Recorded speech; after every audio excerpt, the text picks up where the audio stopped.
Ever wonder what really happens when professional women hit midlife? Spoiler alert, it's not all hot flashes and weighted vests. In this episode, Ashleigh Tobin, a registered nurse, certified mind coach, unapologetic health advocate, and TEDx speaker, gets real and a little hilarious about perimenopause, menopause, and the transformative power of embracing life's big change, at work and beyond. Whether you're living it, leading it, or loving someone through it, tune in for some myth busting, a little camaraderie, and a reminder that self care is way more than spa days. Alrighty, everybody. So, the topic that I know at least 50% of people out there listening are going to be so excited to talk about. I have a guest who is doing some revolutionary work for our female leaders in specific regards to perimenopause and menopause. And men, before you turn this off and say this is not for me, I highly recommend you keep listening because we are going to talk about this in a way that is so meaningful that you will look at your female peers and colleagues in a different way after this talk. So stay with us. So let's get into this. Miss Ashleigh, welcome to the show. Thank you so much for having me on today. I'm going to address that very thing about that perhaps this is for the gals only. Mm-hmm.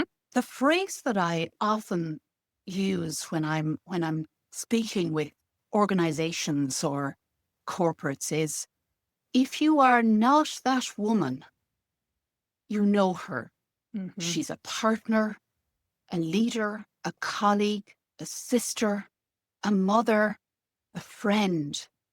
And her lived experience really matters. And knowing even the smallest amount about this particular topic, and it's a big topic, will help her and be an incredible ally for her. Well, and ultimately, what we're trying to do is help everyone out there understand what it means to be a leader, right? And so, regardless if you're male or female, you're going to encounter women in your workplace. And guess what? Every single woman is going to go through this life change.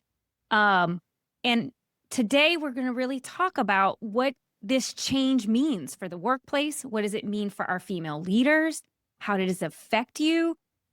Because too often, or shall I say, in the past, I was just telling Ashleigh this before we hit record, that I feel like our generation, so I'm talking primarily maybe Gen X, because I'm Gen X, I feel like we are blowing the lid off of perimenopause and menopause in a way that I have not seen in prior generations.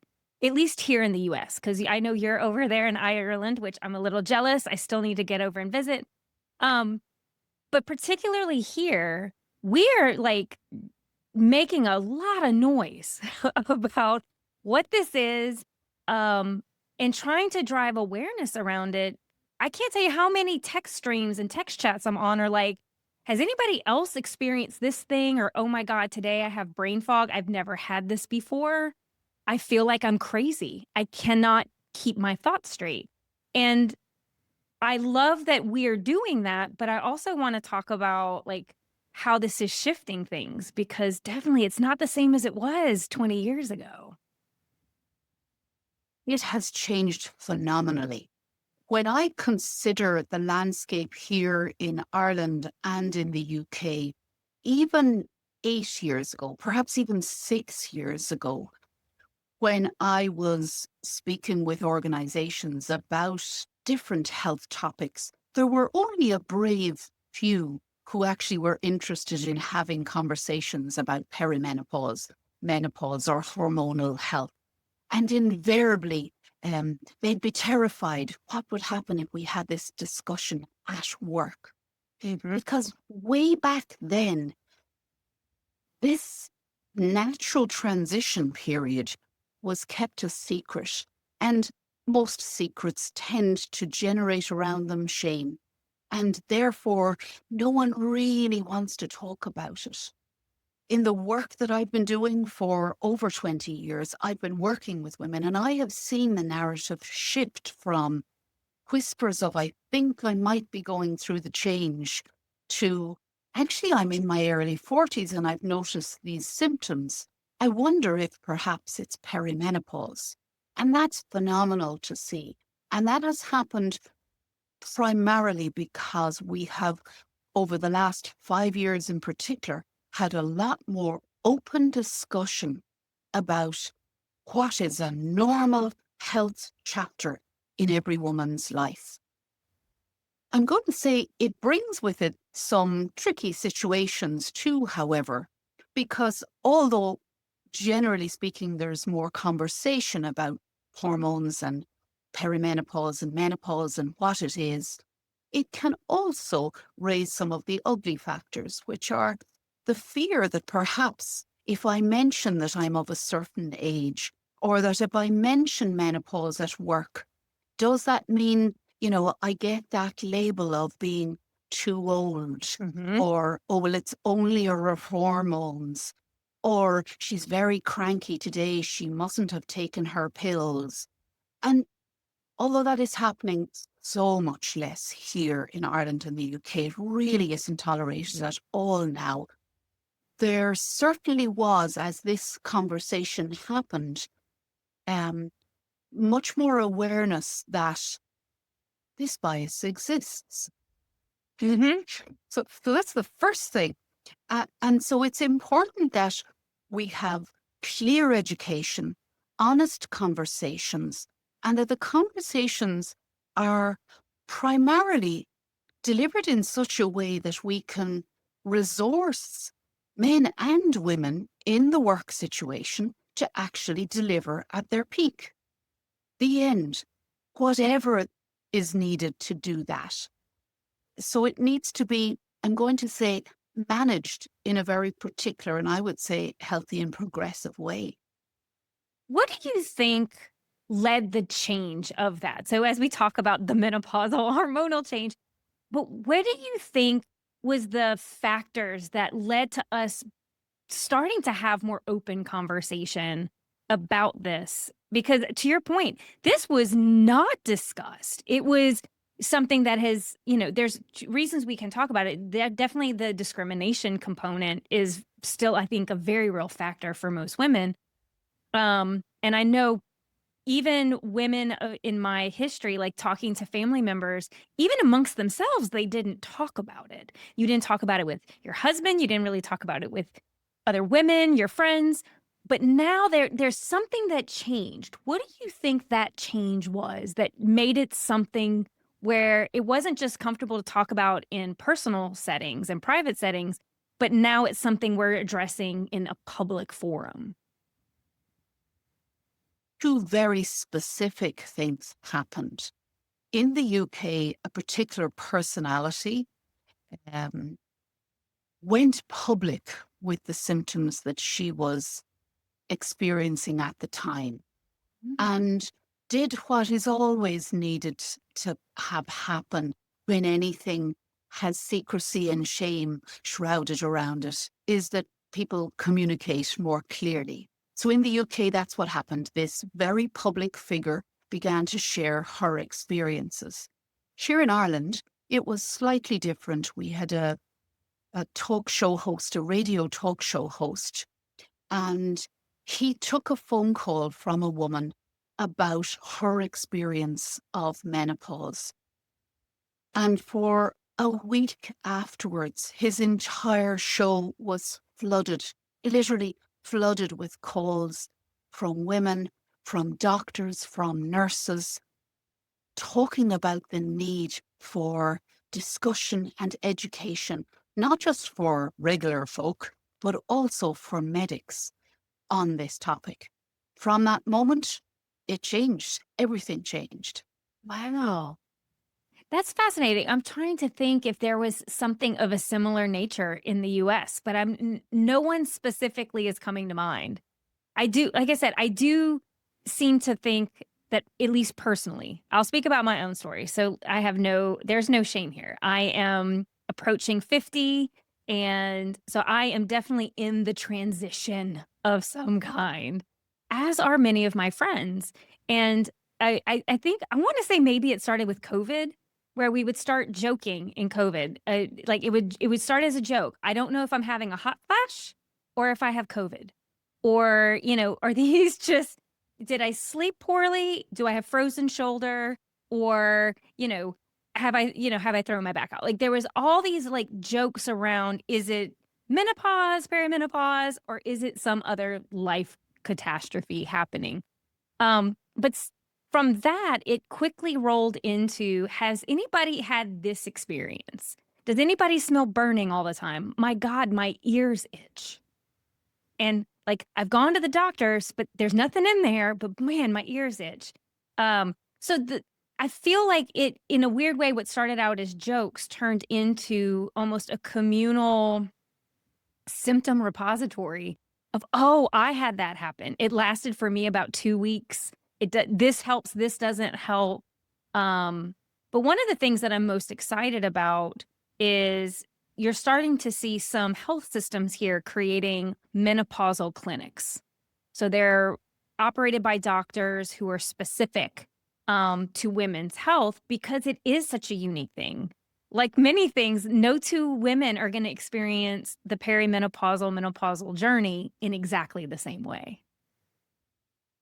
It is incredible that that is happening now. And we've been fortunate enough to have that happening here in Ireland for several years now. But in addition to that, regular GPs, general practitioners, we would call them, have also begun in most of their practices to have a specialist, somebody who is interested in that topic, who has done additional training to work with women in that area. Let me bring you back 20 years. So I'm 60. I was 60 this summer. I myself, at aged 40, had what I was describing as a collection of symptoms that, with my nurse hat on, I knew Mm-hmm. were menopause. But way back then, 20 years ago, repeated visits to the doctor just got me your bloods are normal, you're too young to be in menopause. And it led me to the exploration of this particular topic and to do my own research and find out what was actually going on. Now, the reality is that I was in an early menopause, and I did go through menopause with very little input from the medical system, mostly because it just simply wasn't a thing. Perimenopause didn't exist. It was only menopause, and you needed to be much older for that. And I was 40, and I had a, 5-year-old daughter, so I couldn't possibly be in menopause. The reality is that I was resourced enough and informed enough that I was able to find out what I needed to do, and to make sure I had my DEXA scans and to have the bloods done and to be able to support myself. But they were lonely years. I described them, those few years, Yeah. because it does feel sometimes as though someone has pulled the plug. It does feel as though you were run over by a bus when you wake in the morning.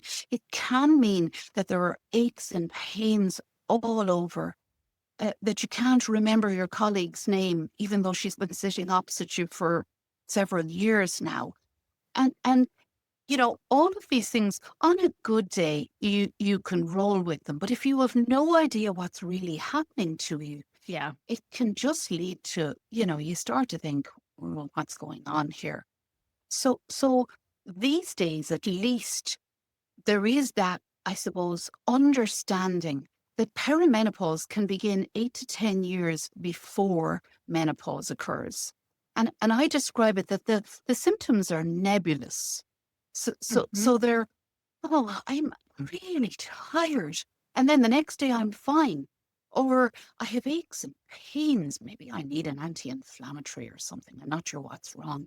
Or, oh, it's hot. Or I'm not really sleeping well and I'm not sure what is happening. And any of the symptoms, including one of the big ones, can be, I'm gaining weight, I'm eating the same, I'm going to the gym, I'm doing all the same things, I'm getting this midline weight. What's happening? they're very nebulous in the sense that it could be because you have a low iron count. It could be because your vitamin D levels are low. It could be that actually you have an underactive thyroid and you need a prescription for Eltroxin to put things right.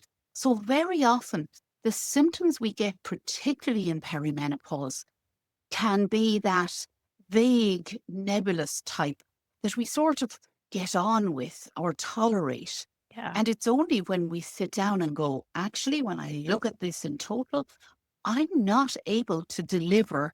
I have a phrase that I used to say, I used to be able to take on the world and have fun doing it. And now, and sometimes that's what happens. And Yeah. that's particularly important to us when we're in the workplace. I mean, it Yeah. matters in life outside of work too, but it can be scary in at work, particularly if you have a significant role in your organization, particularly if considering escalating along in your career. And suddenly you have these symptoms that are beginning to make it difficult to perform at the level that you usually perform. That's Hmm. scary. So I say this, and I laugh when I say this, but it's very serious. I understand now going through this why centuries ago they institutionalized some women, because you do some days feel crazy. I'm chuckling to myself as you were like listing off these things. As someone who prides myself, I am a well studied person. I'm always sharp on it, but the inability sometimes to think of a simple word, a very basic vocabulary word. Again, to you, it's very nebulous.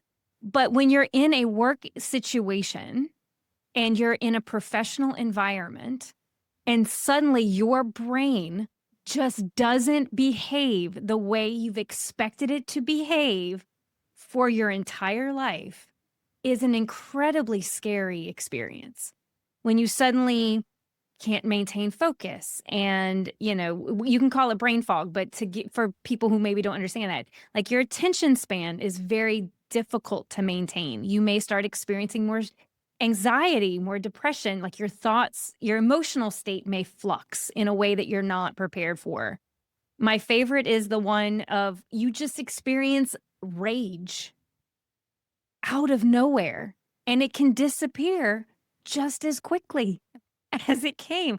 But and so you literally feel like your brain is almost working against you. And to your point, up until now, if we weren't having these discussions, you wouldn't know why this might be.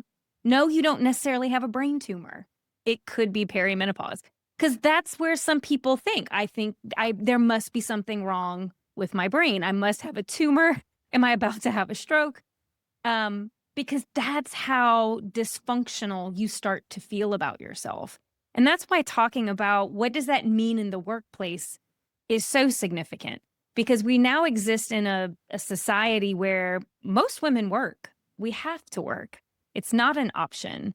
And we're not necessarily as progressive as the UK in a lot of ways, but many women don't have the leave. And if they have the vacation or the sick days, I know many women hold those for kids because they have children and they want to make sure they're available for the people that depend on them. And so that's why having you come on and talk about this, I thought was such a great, just such an amazing topic and an important topic, because I want women to feel more seen and more understood. And also, what can we share with them about helping them navigate the workplace, knowing this is happening? Because there's no hiding it. We're in it. We're in it, and we're riding the ride one way or the other. And so, how do we help support each other? How do we take care of ourselves?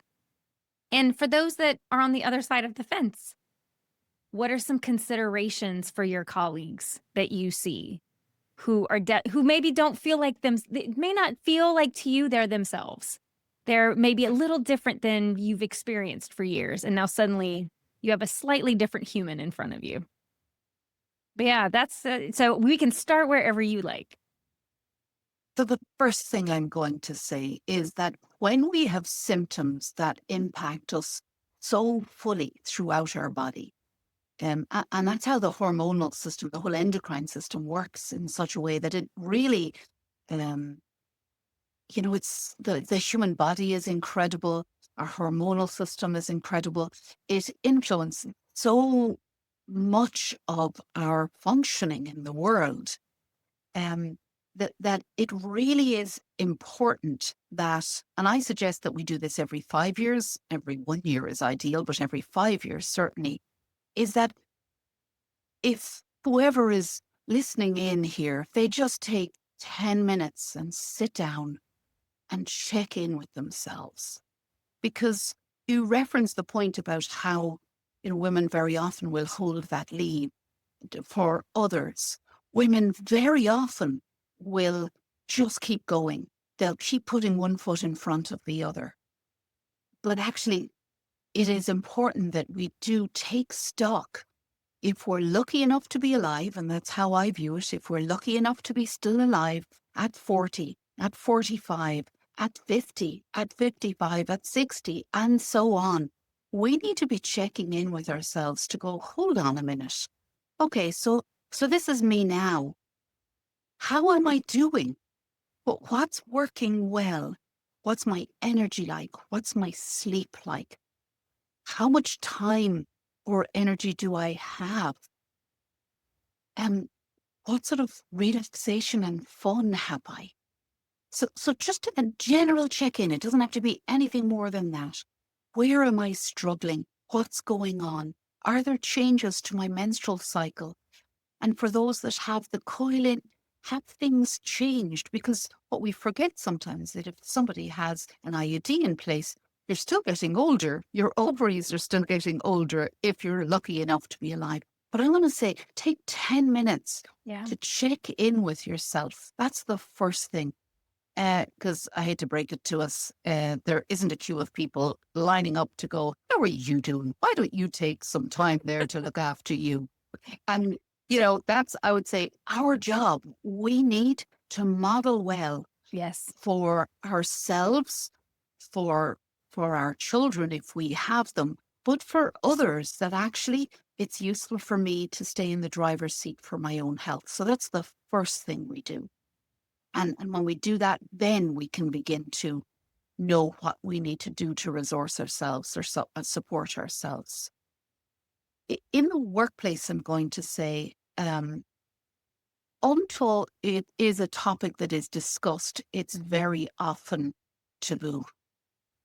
And I would often suggest that when you are sleeping well and energy is okay, it makes it easier to be able to tackle anything. So your self-care starts. That's the absolute starting point.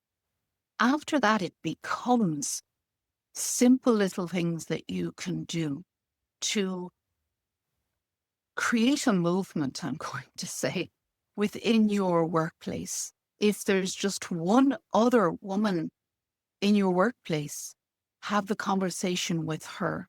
Mhm. Find an ally, whether that's in the HR department or simply in the canteen where you're talking to somebody. Begin to find your group of people that will help you realize that you're not the only one. Because some Mhm. of the biggest struggles we have is under thinking we're the only one going through this. We're very fortunate here in Ireland. I work with countless corporates and even in the community, lots of government aided community events, raising awareness about perimenopause and menopause, suggesting guidelines for how employers need to be responsible and how they can safeguard employee well-being during this particular time.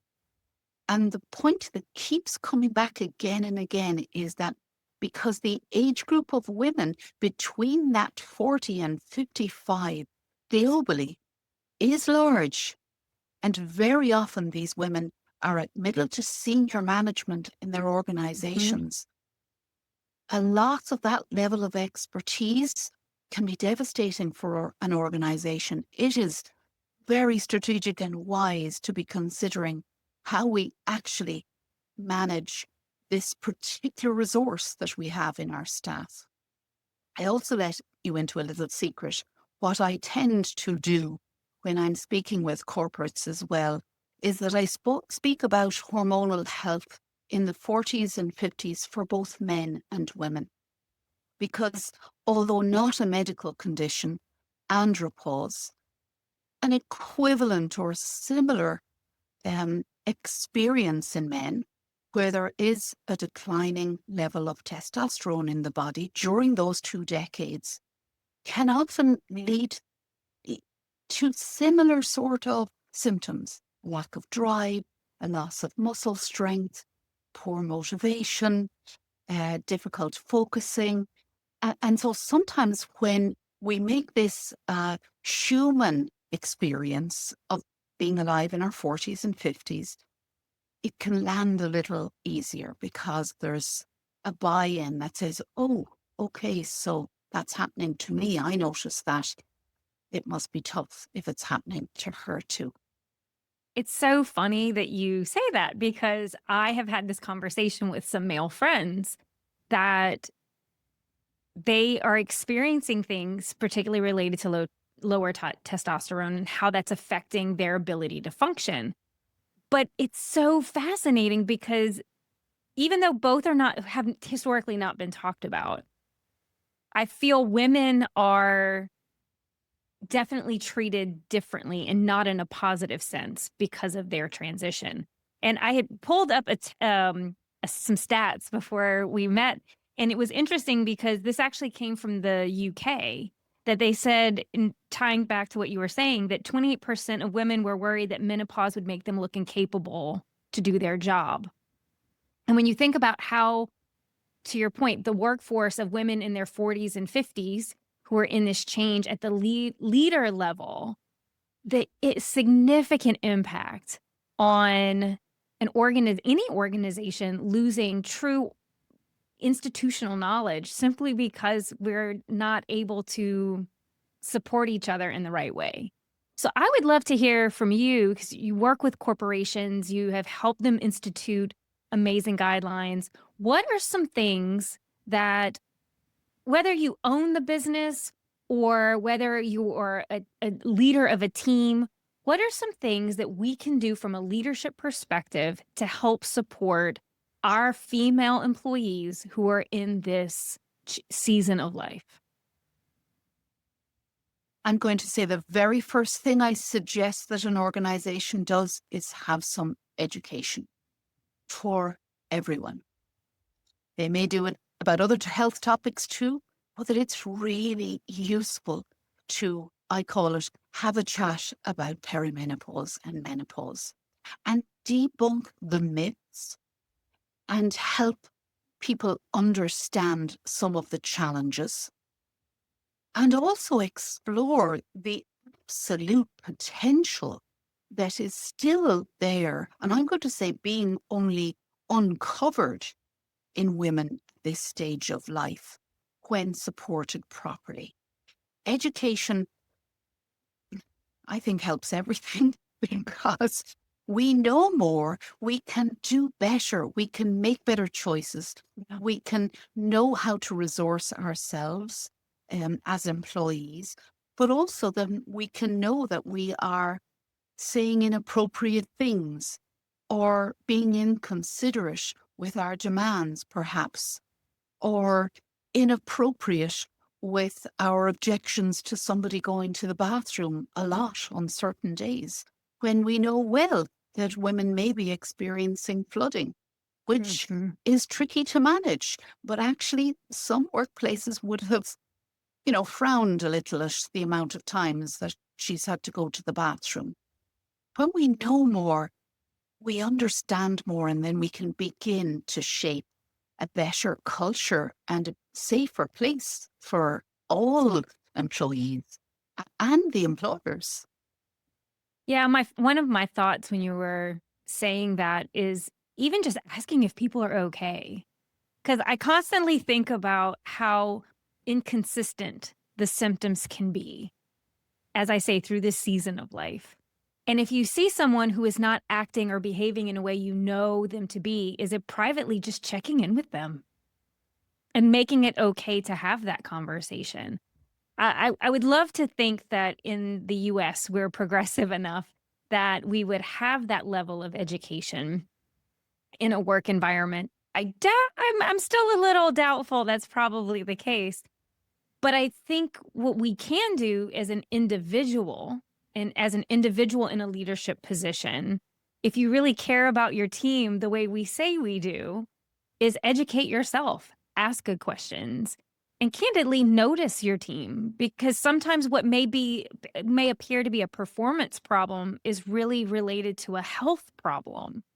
Uh that you wouldn't know about if you just didn't ask because maybe someone's too scared to tell you the truth that this is just a rough patch that they're going through and where maybe the cause might be. Because I can tell you, I mean, I'm in the HRT camp. And I know many of my friends, the spectrum of us that are attacked, like how we're tackling this time is very different. Some people have tried HRT and it worked very well. Some of people I'm aware of, it did not go well at all. There had to be some tweaking, and then some had to get off of it completely. Some of them are just bravely doing it on their own. And, all power to them. Whatever makes it good for you, whatever feels like the right decision for you. But what I can say is it's still one of these very inconsistent things. Even today, even though I'm doing the HRT, woo woo, and that's hormone replacement therapy for anybody listening and not knowing what that means. Um, so I'm just helping my body basically ease into where I'm ultimately going. And but even with that, I still have good days. I still have bad days. I still have what I like to call good moments or bad moments. There's still times I cannot think of a word to save my life. And then within like an hour later, it is there. It's the funniest thing. And I choose to find humor in it more now. But it's very hard if you're not talking about it and accepting, you're not around people who will accept that that might just be a quirk of the day, not, oh gosh, Kim's not performing the way she should. She's not at the level I expect her to be. So it's interesting to me that that's where you start is with education. Um, I think it's a great suggestion, and I encourage if you're not going to get that in your environment, seek it out for yourself. Um, how can people And go ahead? Sorry. well, the piece is, even if we are not going to roll out an educational program at work, perhaps at the end of whether it's a company newsletter that you send to your employees or a monthly email that gives the stats of how the company is doing or something, you can put a link in there, not just about perimenopause or menopause, but a link to a, you know, reputable, renowned information source on a variety of different topics. And you just have to look out at the office around you to know perhaps the demographic, the age and stage, life stages that people are at to know. And that even doing that will begin to shift the experience that you're aware. We're very fortunate. Lots of organizations will have identified what they sometimes call as menopause champions or menopause touch point persons. So they'll be somebody who has had some information or training. Their job really is to signpost to experts, but it does mean that somebody, an employee, can go to this person and be signposted to know where to get information or perhaps how to manage a tricky time, so that they can continue to deliver at their best. One of the sessions that I deliver is that it takes more than a patch to thrive. And the reason for that It's is true. It's true. We sometimes think, oh, hold on, let me just slap this patch on here and maybe I have an IUD in as well, or maybe I'm rubbing gel on it, or whatever it is. And Yeah. if we're lucky enough to still be alive, I keep saying that, but it's true. If we're lucky enough to still be alive at 45, 50, 55, we need to be thinking, well, how am I going to do the second half of life? How do I want to be? What words will I use to describe myself, my body? Do I want it to be strong, flexible, fit? My mind, sharp, curious, clear, strategic? My personality and my spirit, if you want to call it that. I want to be fun loving, compassionate for both me and others. They're just words that I'm updating on a regular basis, that I say, how do I want to do the second half of life? When we begin to look at menopause, midlife, as this opportunity that we get to take stock Mm. and to decide, in this enchantress warrior stage, as I discussed in my Tedx talk about how menopause will change your life. Yeah. There's a period of time during perimenopause and menopause when, we sort of are a bit done with some of the BS stuff. We're not going to tolerate it anymore. And we're able to be clearer about what we want. We're able to have better boundaries. We're able to ask more distinctly for what we need. That's tapping into that warrior piece that emerges at this time. But there's also the other side of that coin, which is the enchantress, that part of us that perhaps had to put away our dreams years ago. It's the lighter, fun, curious, happy, compassionate person that says, oh, look, there might be some of these stuff I need to stop. And actually, the things that I want to start. When we take the time to check in with ourselves, educate ourselves about what's happening, and then get the resources we need, and realize that this is more than just a medical condition as such. This is a transition. I mean, the old fashioned word, that going through the change, that Hmm. was so perfect. That's what this is. It is a time to update. How have I been doing? What am I good with? What do I want to bring forward into the second half of my life? And what do I need to help me do that? It is a powerful time once we get the supports that we need to be able to take on the world and have fun doing it. Well, and that ties back to where we started, which is you have to take care of yourself. It's the same analogy we talk about in when a lot of client work that I do is when you're on the airplane and they say, in times of crisis, you have to put the mask on yourself first because you're not helping anyone else if you're dead. Like, sorry, you can't help anybody when you completely are incapacitated. And so I love that your message is one of self-care, empowerment, like this, because there is so much shame wrapped up in this time of life because you are getting older and the world looks at you differently. But what you say and what I love the most is it's also a moment where you get to redefine who you are, who you want to be, and how do you want to how do you want to challenge this next stage of life? It's actually very much about controlling your narrative and controlling your journey and not allowing it to be outsourced to anyone else in case it may have been. Women, because you do talk about this. So if you haven't heard her TED Talk, I'm gonna link it in the notes. You gotta go check it out. It's really good. She's really funny. Um, I loved it. But it's that idea that you get to kind of take reins of your life and maybe this is a moment for you to pump the brakes. And if again, referencing pivot or make a change in who you are and what you want to be. Even if you stay in the same job and do the same company, you can still choose to approach things in a different manner. We live in a world where youth and being young and looking young and staying young is prized.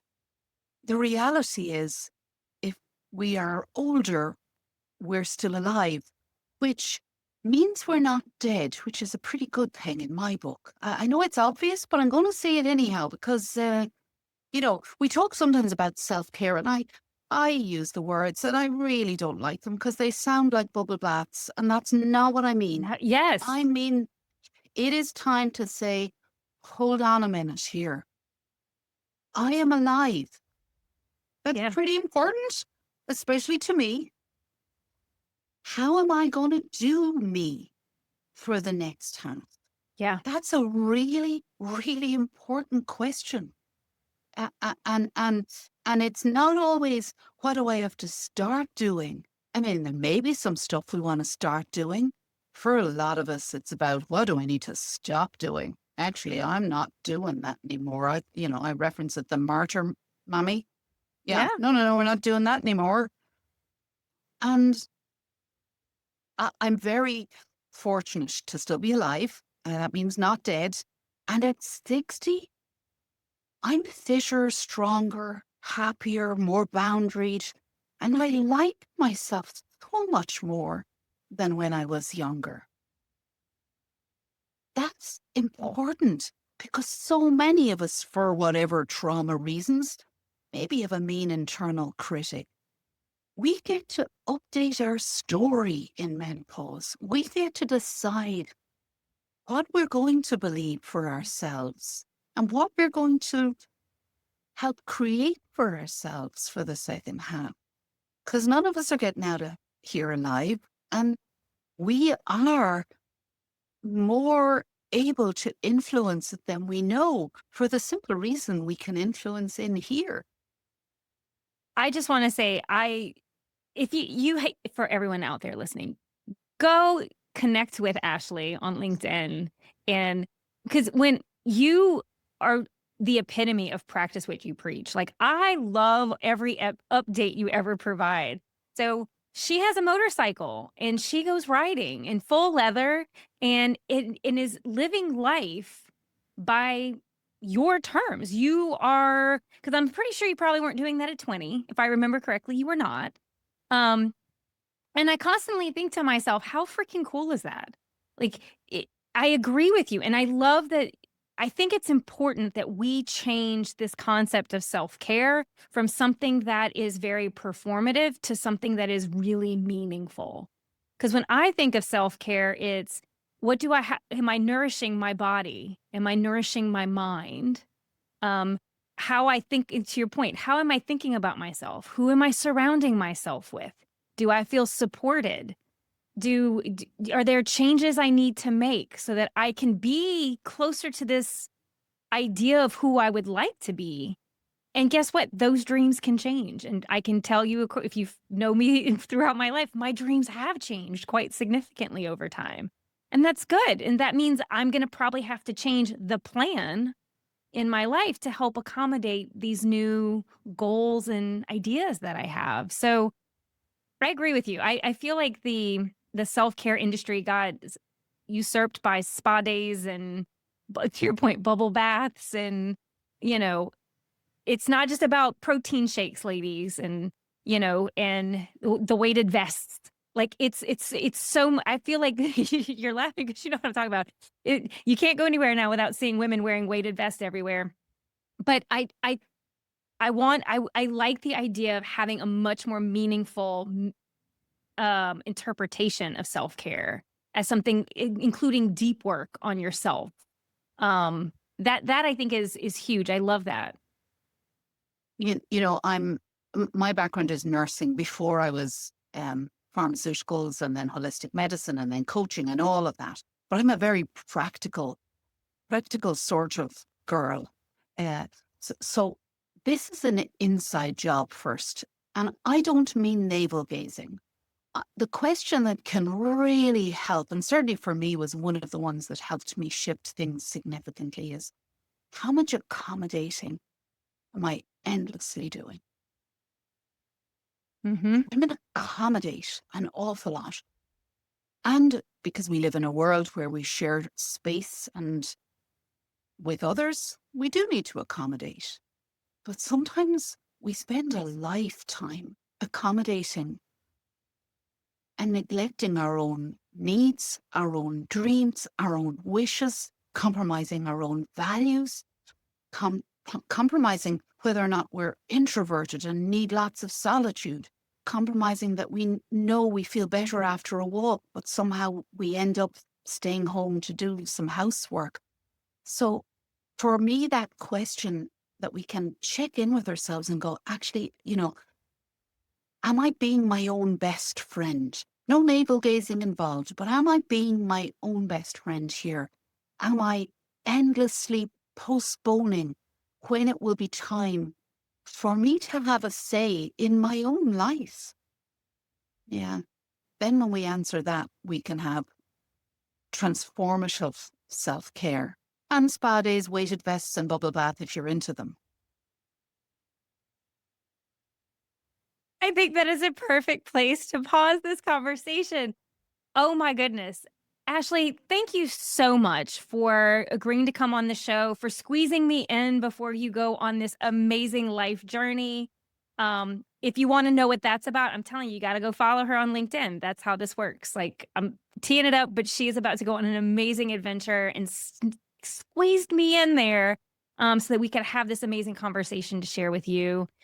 The work you do, Ashleigh, is so important. It's so amazing. And I'm so grateful our paths have crossed because you continue to just influence me and like inspire me to think deeper and to be bolder as I continue my own little journey on this big change. Thank you so much for having me. I'm very fortunate. I love my work. I love the human body. Humans are incredible. And sometimes we just need to remember that about ourselves. And it helps us believe a better story or the second half. Thanks so much. I've got two things before I let you go. One, if you've ever gotten any value from the show, please leave a 5-star review. It really helps and absolutely makes my day. The second thing is if you have any thoughts you'd like to share with me, please shoot me an email at podcast@KimberlyJBenoit.com. I'd love to hear from you. All right, see you in the next episode.